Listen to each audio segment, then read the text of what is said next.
வணக்கம் நண்பர்களே. இன்னைக்கு ஒரு மெல்லிய மகிழ்ச்சியுடன் இந்த காணொலியை தொடங்குறேன். ஏன்னா இந்த சட்டை ஒரு 17 ஆண்டுகளுக்கு முன்னாடி வாங்கின சட்டை. இது உங்களுக்கு சிலருக்கு ஞாபகம் இருக்கும். இந்த ஊட்டியில் நடந்த ஒரு காவி அரங்கில் நாஞ்சிநாடன் காலடியில் நான் இருக்கக்கூடிய ஒரு ஃபோட்டோ உண்டு. அந்த ஃபோட்டோவில் இந்த சட்டை தான் போட்டிருக்கேன். சிலர் பார்த்துருக்கலாம். இதை ஒரு 120 ரூபாவுக்கு சென்னை சரவணா ஸ்டோரில் வாங்கினேன். அப்போ ஒரு 4 சட்டை வாங்கினேன். 4 சட்டை சேர்த்து 500 ரூபாய்.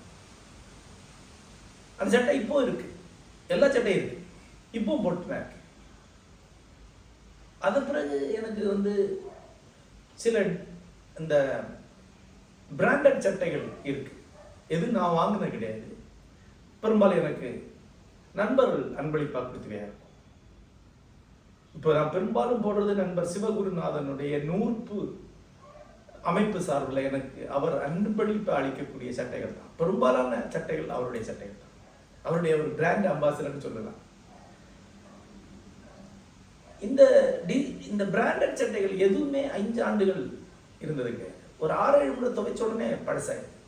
ஆனால் இந்த சட்டை 200-300 முறை துவைச்சு அயன் பண்ணியும் கூட இன்றைக்கு வாங்க போது எப்படி இருந்தா அப்படி இருக்கு. அப்படி பொருளுடைய மதிப்பு என்ன?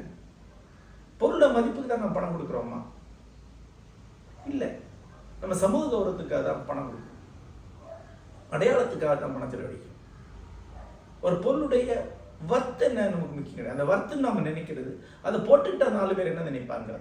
இப்போ கொஞ்சம் முன்னாடி கூட இந்த நீயா நானா நிகழ்ச்சியில் குழந்தைகளுடைய முதல் பிறந்த நாளுக்கு எவ்வளோ லட்சம் ரூபாய் செலவழிச்சோம் அப்படின்னு பல பேர் பேசிட்டு இருக்கிறத பார்த்தேன். அவங்க யாருமே பணக்காரர்கள் கிடையாது. பணக்காரர்கள் அப்படிலாம் செலவழிக்கவும் மாட்டாங்க. பணக்காரர் அப்படி செலவழிச்சா கூட அது அவங்களுக்கு ஒரு முக்கியமான விஷயம் இல்லை. அது முக்கியமான விஷயமா ஒருத்தர் சொல்றாங்களே, அவர் லோவர் மிடில் கிளாஸ் அல்லது மிடில் கிளாஸ் கடன் வாங்கி செலவழிக்க முடியாது. என்கிட்ட கேட்பாங்க, நீங்க டிசைனர் ஷர்ட் எல்லாம் போட வேண்டியிருக்கும் இல்லையா, சினிமாவில் இருக்கிறீங்க. நான் சொன்னேன், அப்படி கிடையாது. சினிமாவில் என்னுடைய மதிப்பு என்னுடைய அடையாளத்தால் தான், எழுத்தாளர் அடையாளத்தாளனை வழியே. நான் எந்த சட்டை போட்டாலும் நான் ஜெயமோகன் தான். யாரும் என்கிட்ட எந்த சட்டை போட்டிருக்கீங்க கேட்க மாட்டாங்க. ஆடை முக்கியம். என்ன அளவுல முக்கியம்னா, ஒரு சூழல்ல நீங்க தனித்து தெரியக்கூடிய அளவுல சாதாரண சட்டையும் போடக்கூடாது. அபாரமான சட்டை போட்டால் உங்களுக்கு கூடுதல் அடையாளமும் வராது. இன்னும் சொல்ல போனா, உங்க லெவலுக்கு மேல ஒரு விஷயத்தை நீங்க பண்ணாலே அது ஒரு கேலியாக தான் பார்க்கப்படும். எது நீங்களோ அதுவாக இருக்கும்போது மட்டும்தான் நீங்க மதிக்கப்படுவீங்க. நான் என்னுடைய இயல்புல எந்த ஆடம்பரத்துக்கு பணம் செலவழிக்கக்கூடியவன் அல்ல. நண்பர்களுக்கு தெரியும். உயர்தர ஆடைகளே போடுவது கிடையாது. என்கிட்ட இருக்கிறதே 15-20 சட்டை தான். எல்லா நிகழ்ச்சியில திரும்ப ஒரே சட்டையை போடுறீங்கன்னு பல பேர் கேட்குறீங்க. அவ்வளோதான் சட்டை இருக்கு, அதை எடுக்கிறது இல்லை. யாரும் அன்பளிப்பு கொடுத்தாதான் சட்டை. 2வது, செருப்புகள், எலக்ட்ரானிக் பொருட்கள் எதுவுமே பெரிய பணம் செலவித்து வாங்குறது கிடையாது. ஒரு எளிமையான வீட்டில் தான் இருக்கேன். 2000 பிஎஸ்என்எல் இருந்தபோது கடன் வாங்கி கட்டின ஒரு வீட்டில் தான் இன்றைக்கு குடியிருந்து கொண்டிருக்கேன். அதற்கப்பால் நான் பணம் செலவழித்து உருவாக்குனது என்பது ஒரு கல்வி அமைப்பு தானே வழியே நான் தங்குறதுக்கான பல கோடி ரூபாய் மதிப்புள்ள ஒரு வீடு அல்ல. அதுபோல சுகபோகங்கள் எனக்கு இன்ட்ரெஸ்ட் கிடையாது. அப்படி சுபபோகங்களுக்கான பணம் செலவழிக்கக்கூடிய வழக்கமும் கிடையாது. அப்படின்னா பணம் எனக்கு என்ன, எப்படி பொருள் படுகிறது, அதுதான் இந்த உரையில சொல்லலாம்னு நினைக்கிறேன். ஏன்னா 2 வகையான பிளண்டர் ஸ்டேட்மெண்ட்ஸ் நம்ம சூழல்ல சுத்திக்கிட்டே இருக்கும். ஒன்று, பணம் தாண்டா எல்லாம், பணம் தான் முக்கியம், பணம் இல்லாம ஒண்ணுக்குமே அர்த்தம் கிடையாது. இது அவங்க பெற்றோரோட சொல்லிட்டே இருப்பாங்க. லௌகிகன்னு சொல்லுவாங்க. உங்க காதுல விழுந்துகிட்டே இருக்கு. எந்த இளைஞன் யாரோட சொல்லிட்டே இருப்பாங்க, அவனை பாரு எவ்வளவு பணம் வச்சிருக்கான், பணம் தான் எல்லாம். இன்னொரு பக்கம் பணத்துல ஒரு அர்த்தம் கிடையாது. மனுஷன் தான் முக்கியம், குணம் தான் முக்கியம். பணம் இருந்தா நிம்மதி இருக்க.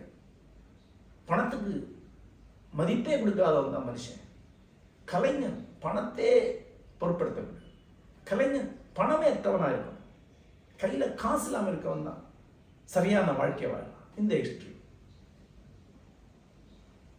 இது ரெண்டுமே நம்ம சூழலில் தொடர்ந்து சொல்லப்படக்கூடிய பிளண்டர் ஸ்டேட்மெண்ட்ஸ். அதுக்கு எதிராக இந்த உரையில் சில விஷயங்களை சொல்லலாம் நினைக்கிறேன். இந்த ரெண்டாவது ஸ்டேட்மெண்ட் இருக்க, பணம் முக்கியமே அல்ல என்றதில் தான் நான் வாழ்ந்தேன். ஒரு 4-5 ஆண்டுகள் அப்படி சுற்றி இருக்கேன். உங்களுக்கு தெரியும், பிச்சைக்காரனாக இருந்திருக்கேன். அடுத்த வேளை சோத்துக்கு வழி இல்லாமல் இருந்திருக்கேன். அப்புறம் கற்றுக்கொண்டேன், அது அர்த்தமற்றது. அந்த வாழ்க்கை வேற சிலருக்குரியது. அடுத்த வேளை சோறுக்கு உத்தரவாதம் இல்லாத வாழ்க்கை என்பது துறவியருக்கு உள்ளது. துறவியர் செல்லக்கூடிய வழி வேற. உடைமை எந்த அளவுக்கு இல்லாமல் இருக்கிறாங்களோ, அவங்க லிபரேட் சுதந்திரம் அடைஞ்சிட்டே இருக்கிறாங்க, அவங்க செல்லக்கூடிய இடம் வேற. அது எனக்கு தெரியும். துறவிக்கு இணையான ஒரு வாழ்க்கையை வாழக்கூடிய சேவையாளர்களும் உண்டு. பொது சேவை செய்யக்கூடிய சிலர் அப்படி வாழ்வது உண்டு. அது ஒரு லட்சிய வாழ்க்கை தான். ஆனால் அதுக்கும் துறவிக்கு இணையான ஆன்மீக ஆற்றல் தேவை. இந்த மக்களுக்கு நான் பணியாற்றுகிறேன், இந்த மக்கள் தான் எனக்கு சோறு போடணும் என்று நம்பி ஒரு சமூக சேவையாளர் சென்று நிற்பதில் ஒரு ஆன்மீகமான ஒரு விஷயம் இருக்கு. அவன் ஒரு துறவி தான். அந்த துறவிகளை மேல் பெருமதிப்பு கொண்டிருப்பார். ஆனால் இலக்கியமோ கலையோ அறிவு செயல்பாடோ துறவோடு ஆன்மீகத்தோடு சம்பந்தப்பட்டது அல்ல. இது உலகியல் ஒரு பகுதி தான். உலகியலில் மிகச்சிறந்த பகுதி என்று வைத்துக் கொள்ளுங்கள். உலகில் மிக அழகான பகுதி என்று வைத்துக் கொள்ளுங்கள். ஆனால் இது உலகியல் தான். உலகிலுக்கு அப்பால் இருக்கக்கூடிய துறவு ஆன்மீகம் அல்ல. இங்க இத ஒரு வகையான உலகியல் செயல்பாடு என்று புரிந்து கொண்ட போதுதான் நான் என்னுடைய துறவு வாழ்க்கையை விட்டு அரசு வேலைக்கு வந்தேன். அரசு வேலையில வந்த உடனே ஒன்று தெரிந்து கொண்டேன்.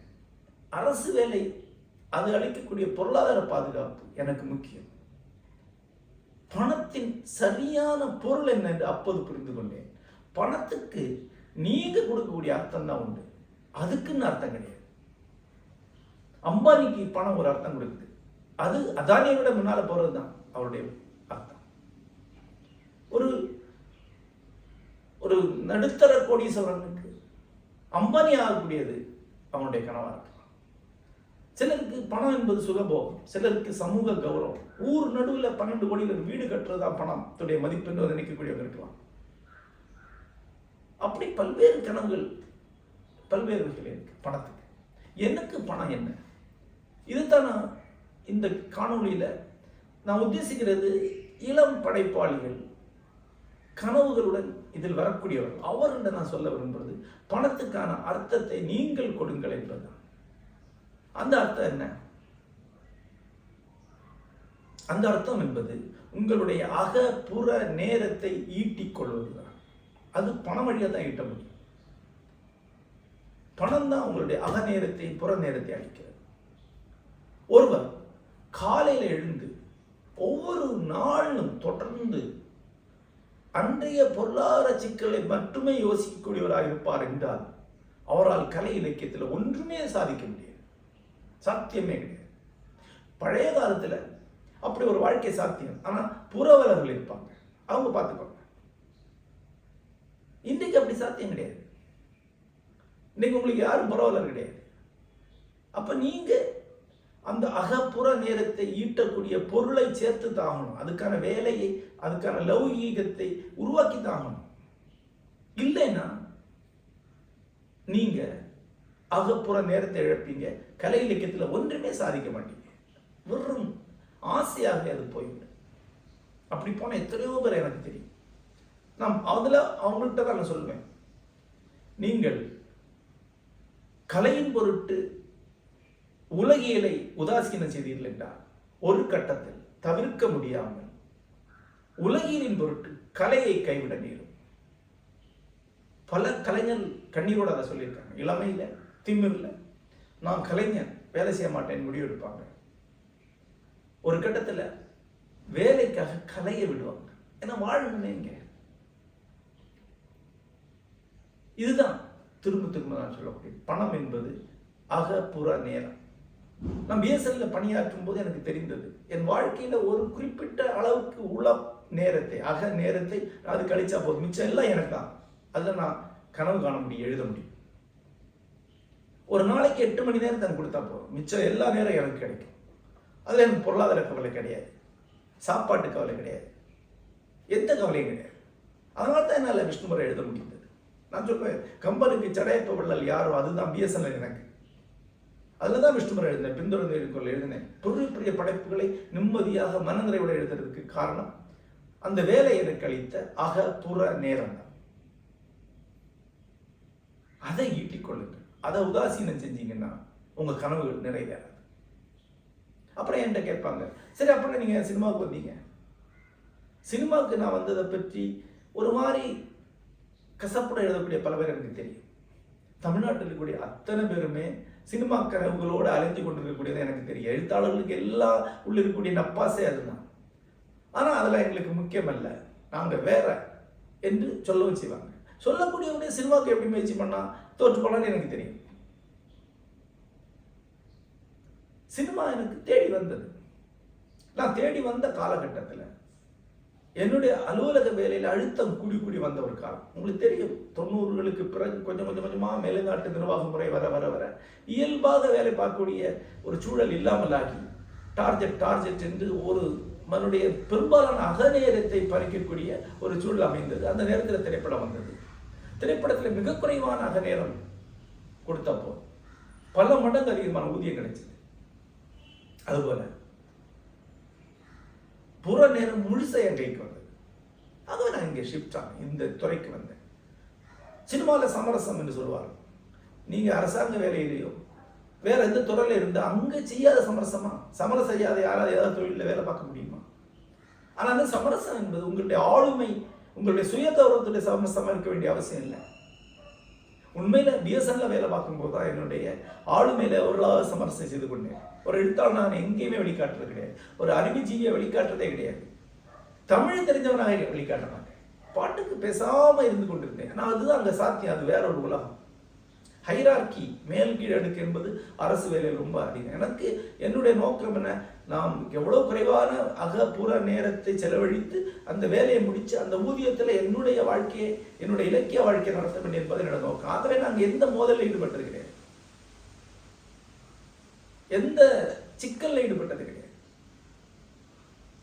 ஆனால் சினிமாவில் வரும்போது என்னுடைய ஆளுமை நிறுவப்பட்ட பிறகுதான் சினிமாக்குள்ள வரேன். ஆகவே சினிமாவில் தான் எனக்கு உச்சக்கட்ட மதிப்பு, மரியாதை, கௌரவம் எல்லாத்தையும் நான் அடைந்தேன்.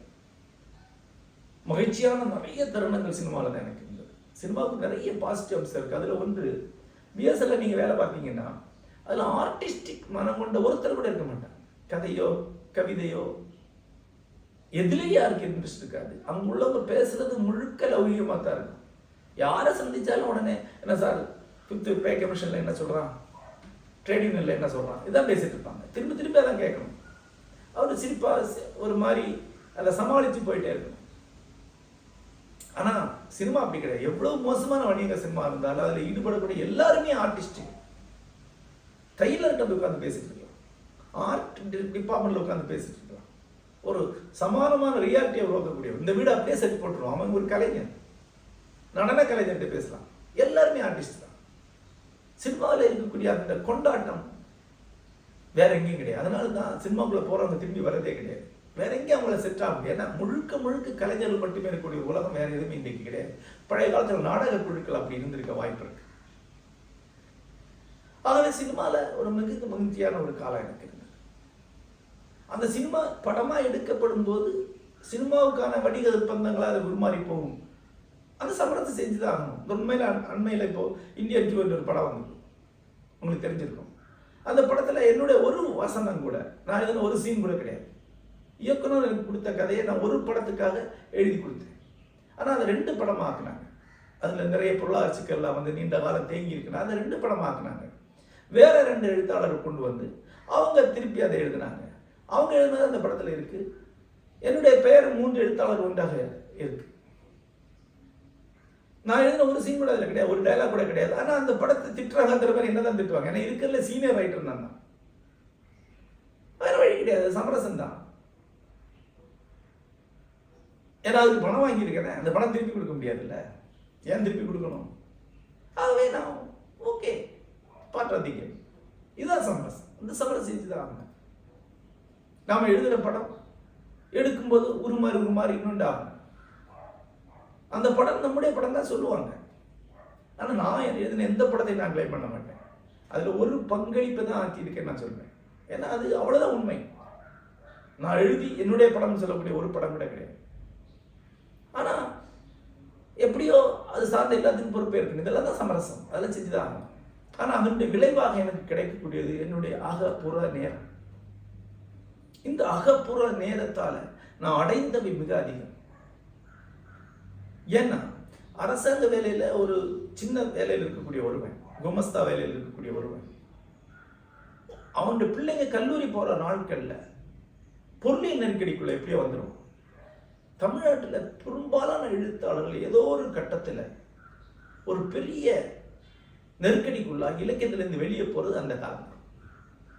30 வயசுல எழுத ஆரம்பிப்பாங்க, 45-50 வயசுல இலக்கியத்தில் வெளியே போயிடுவாங்க. 20-15 ஆண்டுகள் தான் எல்லாருமே எழுதியிருக்காங்க. ஆனால் அதுக்குள்ள பிள்ளைங்க படிச்சிடும், காலேஜுக்கு போகும், வேலைக்கு போகும், அது வேலை கிடைக்காம இருக்கும். இந்த காலத்தில் அவங்க எதுவுமே எழுத மாட்டாங்க.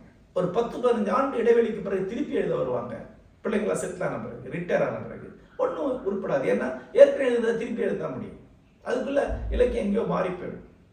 தமிழகத்தில் ஒரு எழுத்தாளர் அவனுடைய முழு பொட்டன்ஷியாலிட்டியை வெளிப்படுத்துவதற்கான வாய்ப்பே கிடையாது. அப்படிப்பட்ட எழுத்தாளர் 1-2 பேர் தான். அப்படி வெளிப்படுத்த முடியாமல் போனதுக்கு காரணம் இதுதான், இந்த லௌகிக சூழல் தான். அதிலிருந்து என்னால் வெற்றிகரமாக தப்பிக்க முடிச்சதுக்கு காரணம் சினிமா. ஆகவே சினிமாவுக்கு நான் ரொம்ப கடமைப்பட்டிருக்கேன். 2வதாக எனக்கு பெரிய கனவுகள் இருந்தது. சுந்தர ராமசாமி, காராசு, ஜெயகாந்தன், ஜி நாகராஜன், பிரமிழ், புதுமைப்பித்தன், பாரதி, எல்லாருக்கும் இருந்த ஒரு கனவு தமிழகத்தில் ஒரு இலக்கிய இயக்கத்தை உருவாக்கணுங்கிறது. அந்த இலக்கியத்துக்கான முயற்சிகளை எல்லாரும் செஞ்சு பார்த்துருக்காங்க. பாரதி செஞ்சு பார்த்துருக்காங்க. பாரதி பேர்ல பின்னாடி அமரர் சங்கம் வந்து செஞ்சு பார்த்துருக்காங்க. ஆனால் எல்லாருக்கும் இருந்தது ஒன்று பொருளாதார நெருக்கடி தான். அவங்களால அந்த நேரத்தை கொடுக்க முடியாது. அவங்க பயணம் கூட பண்ண முடியாது, அதில் பணம் கிடையாது. சிலர் முழு பணத்தை இழந்திருக்காங்க காணாசூப்பர். ஆனால் வெற்றிகரமாக அதை செய்து 10-15 ஆண்டுகளாக தொடர்ந்து கொண்டு சென்று உலகளாக அதை எடுத்து செல்ல என்னால் முடிந்திருக்கிறேன் என்றால் அதுக்கு சினிமா தான் காரணம். சினிமாவில் நான் ஈட்டின பணம் தான் காரணம். அது எனக்கு கழித்த முழு நேரம் தான் காரணம். இதற்கு அப்பால் ஒரு எழுத்தாளனாக வாழ்வதற்குரிய சூழலை நான் உருவாக்கிட்டேன். இன்னைக்கு நான் வெளிநாட்டுக்குள்ள போறேன். அங்க இருக்கக்கூடிய சென்ற கால மேதைகள் எல்லாம் வாழ்ந்த வீடுகளுக்கு போகும்போது அவங்க எல்லாம் இன்றைக்கு ஒரு வசதியான ஒரு அருமை என்று சொல்லக்கூடிய ஒரு வாழ்க்கையை வீட்டில் தான் வாழ்ந்திருக்காங்க. அப்படிப்பட்ட வாழ்க்கை தான் வாழ்ந்திருக்காங்க புரவலர்கள் உதவியா. அடுத்த கட்டத்தில் ஹெமிங்வே போன்றவர்கள் கூட மிக வெற்றிகரமான ஒரு வாழ்க்கையை தான் வாழ்ந்திருக்காங்க. ஒரு சாதாரண வெளிநாட்டு எழுத்தாளர் கூட உலக பயணம் சர்வசாதாரணமாக பண்ணிட்டு இருக்கான். ஒரு நாவலை பற்றி எழுதுனா அந்த நாவலுக்கான இடத்துல போய் சில காலம் வாழறதுக்கெல்லாம் அவனுக்கு முடிந்திருக்கு. தமிழ் எழுத்தாளர்கள் நினைச்சே பார்க்க முடியாது. ஒரு நாவல் எழுதுறதுக்காக ஒரு மாசம் ஒரு இடத்துல போய் தங்குறதுக்கான வாழ்க்கை அந்த தமிழ் எழுத்தாளனே கிடையாது. அப்படிப்பட்ட ஒரு வாழ்க்கையை எனக்கு என்னோட வாசகர்கள் புத்தகம் வாங்கி ராயல்ட்டியை அளிக்க போறதில்லை, அரசாங்கம் அளிக்க போறதில்லை, எந்த புரவலரும் அளிக்க போறதில்லை, பல்கலைக்கழகம் அளிக்க போறதில்லை. நானே தான் ஈட்டியாகணும். அது சினிமாவில் ஈட்டுறேன். அதுதான் எனக்கு பணம் என்பது. பணம் என்றால் எனக்கு அதுதான் பொருள். இவ்வளவு பயணம் பண்றேங்க. எத்தனை பெரிய பயணங்கள் யோசிச்சு பாருங்க. அந்த பணம் எல்லாம் நான் அரசுனா இருந்தால் பயணம் செய்திருக்க முடியாது. திரைப்பட எழுத்தாளனாக இருப்பதனால் தான் உலகமெங்கும் பயணம் செய்ய முடிகிறது, எழுத முடிகிறது, கனவுகளை விரித்துக் கொண்டே செல்ல முடிகிறது. அது பணத்துடைய பயன். பணத்துக்கு நாளைக்குடைய பயன் அதுதான். எழுத்தாளனா வாழ்வதற்கான அடித்தளமாக எனக்கு பணம் அமையணும். அந்த பணத்தை நான் தான் ஈட்டணும். இளைஞர்களா உங்கள்கிட்ட சொல்லுவேன், உங்களுக்கு நீங்க ஈட்டினா தான் எழுத்தாளனுக்குரிய வாழ்க்கை நீங்க அமைக்க முடியும். உங்களுக்கு யாரும் அதை அழிக்க போவதில்லை. அதை அழிக்கல நீங்க பின்னாடி புலம்பி பிரயோஜனம் இல்லை. நீங்க எழுதாம போனா மகிழ்ச்சி அடையக்கூடியவங்க தான் இங்க இருக்கிறாங்க. நீங்க தோல்வி அடைஞ்ச அந்த தோல்வியை கொண்டாடக்கூடியவங்க தான் இங்க இருக்கிறாங்க. எழுத்தாளன் வசதியா இருக்கிறத பார்த்து புலம்பக்கூடிய சாமானியனுடைய மனநிலை என்ன?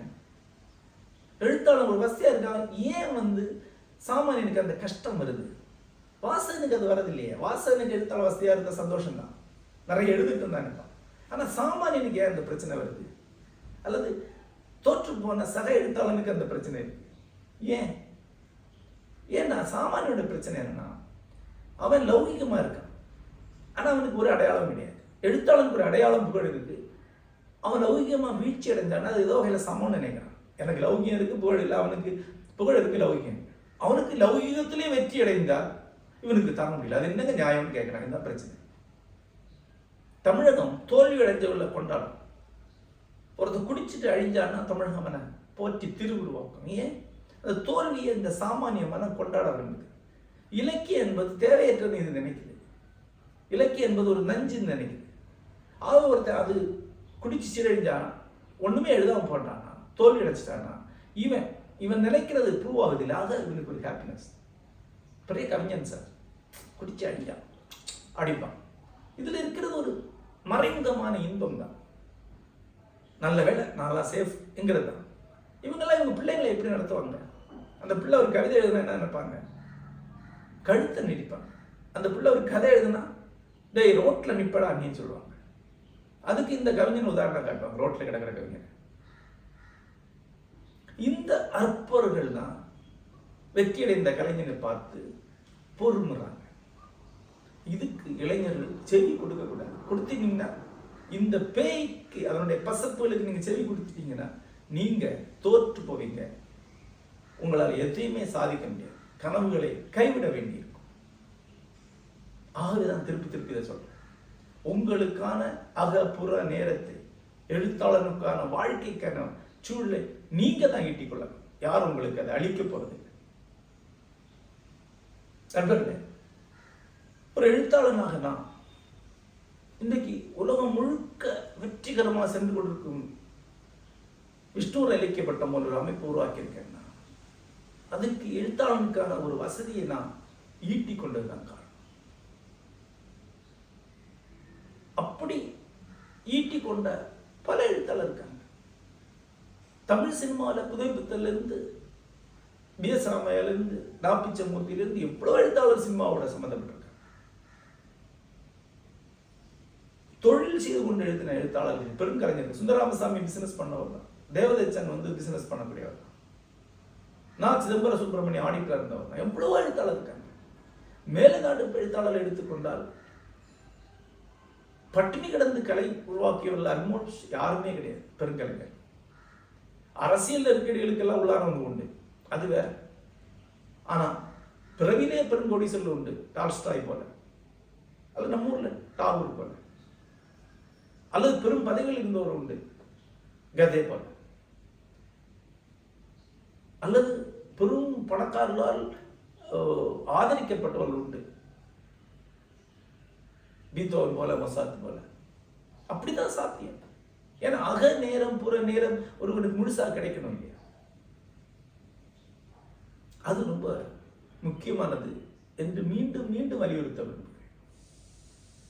என்னுடைய பார்வையிலே செல்வம் என்பது எழுத்தாளர்கள் வாழ்வதற்கான அடிப்படையை அளிக்கிறது. அது அவனே தான் ஈட்டிக்கொள்ள வேண்டும். எனக்கான செல்வத்தை நானே தான் ஈட்டிக்கொள்கிறேன். இதற்கு அப்பால் இன்னொன்று இருக்கிறது. கடந்த பல ஆண்டுகளில் தொடர்ந்து எத்தனையோ எழுத்தாளர்களுக்கு உதவிகள் செய்யக்கூடிய இடத்துல நான் இருக்க முடிகிறது. உதவி செஞ்சிருக்கேன். அந்த உதவிகளை பெற்றுக்கொண்ட பலர் பின்னாடி கடுமையா வசப்பாடி இருக்கிறாங்க.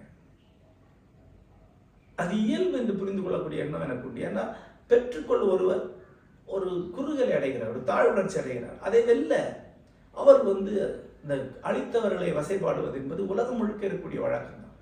அவரை அழித்ததுமே விலகிவிட வேண்டியது என்பது கொடுப்பவனுடைய ஒரு இயல்பாக இருக்க வேண்டும். அப்புறம் எழுத்தாளருடைய உள்ளம் பல வகையான இருள்களாலும் பாவனைகளாலும் ஆனது இருக்கட்டும், அதனால் என்ன. ஆனா ஒரு எழுத்தாளனாக எத்தனையோ பேருடைய கைகளை பற்றி கொண்டு நான் இருக்கிறேன். நான் இருக்கிற வரைக்கும் நீங்க தோல்வி அடைந்தவர் தனிமையானவர் அல்ல என்று சொல்ல என்னால் முடித்திருக்கிறது. அந்த வாய்ப்புக்காக இந்த பணத்துக்கு நான் கடமைப்பட்டிருக்கேன். இந்த பணம் எனக்கு தேவைப்பட்டிருக்கு. அதற்கப்பால் ஒரு கேள்வி அடிக்கடி வரும். என்கிட்ட ஒருத்தர் மேலே கேட்டார், நட்சத்திர ஹோட்டலில் இருந்து கொண்டு நீங்க பேட்டி கொடுக்க எனக்கு பிடிக்கல. நான் சொன்னேன், இதே மாதிரி எவ்வளவோ மேலை நாட்டு எழுத்தாளர் நட்சத்திர ஹோட்டல் இருந்து பேட்டி கொடுக்குறாரு, உங்களுக்கு அது பிடிக்கதா? அதுல ஒவ்வொருமே இருக்கா? இல்ல அவங்க வேற. தொழிலதிபர்கள் பேட்டி கொடுத்தவங்களுக்கு பிரச்சனை இருக்கா? இல்லை. இப்ப எழுத்தாளர் மட்டும்தான் பேட்டி கொடுக்கூடாது. எழுத்தாளர் மட்டும்தான் அக்ஷரோட தங்கக்கூடாது. அது மட்டும்தான் உங்களுக்கு ஓவை அளிக்கிறது, அது மட்டும்தான் உங்களுக்கு இரிட்டேஷனை கொடுக்குதுன்னா நீங்க யார்? உங்க மனசுக்குள்ள இருக்கிற பிரச்சனை என்ன? அதை தான் நீங்க பார்க்கணும். உங்க பையன் ஒரு கதை எழுதுற நாளைக்கு எப்படி அவனை ட்ரீட் பண்ணுவீங்க? நீங்க ஒரு பையன் ஒரு கவிதை எழுதுனா நீங்க அவனை என்னவா நடத்துவீங்க? அதுதான் பிரச்சனை. உங்களுக்காகத்தான் அதே நட்சத்திர ஹோட்டல்ல இருந்து பேட்டி கொடுக்குறேன். எழுத்தாளருடைய வெற்றியும் சாத்தியம். எழுத்தாளனும் இந்த சொசைட்டியில மதிக்கப்படக்கூடிய ஒருவனாக இருக்க முடியும், ஆளுமையாக திகழ முடியும், வெற்றி பெற்றவனாக கருதப்பட முடியும். எதிர்காலம் அப்படித்தாங்க. எதிர்கால எழுத்தாளர் அப்படித்தான் இருக்க போறாங்க. அப்படித்தான் இன்னைக்கு உருவாகி வரக்கூடிய எழுத்தாளர் வாழ போறாங்க. அந்த அடையாளம் தான் நான் உங்களுக்கு முன்னாடி வைக்கக்கூடிய வெற்றி.